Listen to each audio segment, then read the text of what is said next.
5 minus 5 equals 0, and again 5 minus 5 equals 0, and 0 times 0 is 0. But this answer is completely wrong, because we didn't pay attention to the PEMDAS rule.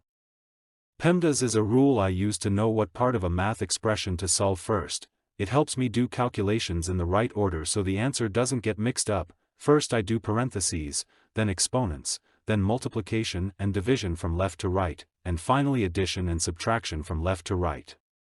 According to the PEMDAS rule, we first solve the expression inside the parentheses, where 5 minus 5 equals 0. The expression then becomes 5 minus 5 times 0. Since multiplication has priority, 5 times 0 equals 0, and as a result, 5 minus 0 equals 5. If you enjoyed this video, please give it a thumbs up and subscribe to the channel for more content like this. Also, let me know your thoughts in the comments below. I'd love to hear from you.